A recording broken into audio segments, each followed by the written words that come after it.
ఎవరైనా సరే వాళ్ళకు వాళ్ళు మనిషి అని చెప్పి ఫీల్ అయితే, కనీసం రవ్వంతైన మానవత్వం లాంటిది ఉంటే, గీతాంజలిని వెంటాడి వేధించి మానసికంగా హింసించి ఆమెను వీళ్ళు డైరెక్ట్గా హత్య చేసినట్లే.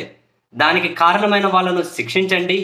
ఇంకోసారి రిపీట్ కాకుండా ఇటువంటి వాళ్ళ మీద కఠిన చర్యలు తీసుకోండి అని చెప్పి రాజకీయాలకు అతీతంగా ఎవరైనా చేయాల్సిన మొదటి పని.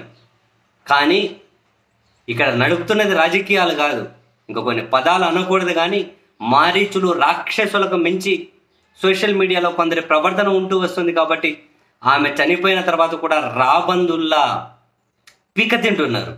అయినా కూడా అటువంటి రాబందులను పక్కన పెడితే అందరి వైపు నుంచి చాలా బలంగా వినిపించిన మాట ఏంటి అంటే, గీతాంజలికి న్యాయం జరగాలి, ఆమె ఆత్మహత్యకు కారణమైనటువంటి వాళ్ళను శిక్షించాలి అని అందరూ డిమాండ్ చేశారు.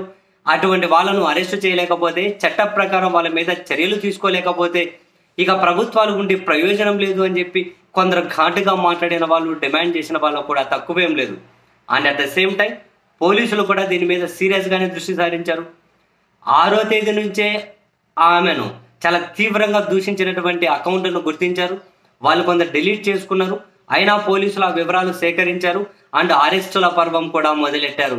తాజాగా తెలుగుదేశం పార్టీ నాయకులు విజయవాడ సెంట్రల్ నుంచి అభ్యర్థిగా ప్రకటించినటువంటి ఈవెన్ పోలిట్ బ్యూరో మెంబర్ కూడా బోండా ఉమా గారికి ముఖ్య అనుచరుడిగా చెప్పుకుంటున్నటువంటి రాంబాబు అనే, పశుమర్తి రాంబాబు అనే ఆ వ్యక్తిని పోలీసులు ఇదే కేసులో అరెస్టు చేశారు. మరికొన్ని అరెస్టులు కూడా జరగబోతున్నాయి. కొందరు పరారీలోకి వెళ్ళిపోయారు, కొందరు ఫోన్లు ఆఫ్ చేసుకుని ఎక్కడికో వెళ్ళిపోయారు, కొందరు పార్టీ కార్యాలయాల్లో దాక్కున్నట్లుగా కూడా అయితే సమాచారం ఉంది అని పోలీసులు చెబుతూ ఉన్నారు. అంటే ఆఫ్ ది రికార్డ్. సో అటువంటి వాళ్ళని ఎవరు కాపాడొద్దని చెబుతున్నారు. అటువంటి వాళ్ళకి కనుక ఎవరైనా ఎంకరేజ్మెంట్ ఇస్తే దానికి కారకులైన వాళ్ళను కూడా శిక్షిస్తామని చెప్పి చెబుతూ ఉన్నారు.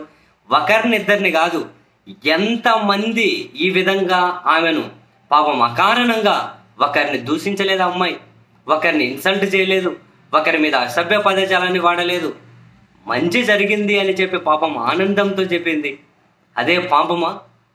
అదే అంత అంత అంత అన్యాయమా? ఎంత దారుణమైన పదాలు! ఈడ అరెస్ట్ అయిన అన్ని పోస్టులు చూస్తే ఎట్లాంటి ఏంటి ఆ పదం, ఏంటి ఆ పదాలు? వీళ్ళ ఇంట్లో ఆడవాళ్ళని అట్లే మాట్లాడతారా? తల్లి చెల్లి మీద రెస్పెక్ట్ ఉండదా? తల్లి చెల్లిని ప్రేమించే వాళ్ళు పక్కన వాళ్ళను కూడా ఎందుకు సంస్కారంగా గౌరవప్రదంగా వాళ్ళ గౌరవ మర్యాదలను కాపాడాలని చెప్పి చూడరు? ఎందుకు అలా అనడం? ఎలా అనగలుగుతారు? విమర్శించాలి అంటే ఒక ఒక ఒక జెండర్ ఫిమేల్ అనే అటువంటి వాళ్ళని ఇంకా మగోళ్ళని తిట్టాలన్నా ఆడోళ్ళని తిట్టాలన్నా ఇంకా పదాలు పడాల్సిందేనా? ఇటువంటి వాళ్ళని అరెస్టులు కాదు. సరే, అందరినైతే ఖచ్చితంగా అరెస్ట్ చేయాల్సిందే. ఆ డిమాండ్ అన్ని వైపుల నుంచి వస్తుంది. వాళ్ళు పరారీలో ఉన్న కనుక పట్టుకొని ఈడ్చుకొని రావాలి ఆడున్న. ఇంకోసారి రిపీట్ అవ్వద్దు ఇట్లాంటివి. నువ్వు విమర్శించడానికి ఒక లైన్ లేదా? లైన్ చేతగాని వాళ్ళు చేసే విమర్శలు, చేతగాని దద్దమ్మలందరూ, అజ్ఞానులందరూ, మూర్ఖులందరూ, బ్రెయిన్ అరికాళ్ళలో పెట్టుకున్న వాళ్ళందరూ, అన్నంగా ఒకటి పెంట తినే వాళ్ళందరూ సోషల్ మీడియాలో యాక్టివ్గా ఉంటే ఇటువంటివే జరుగుతాయి.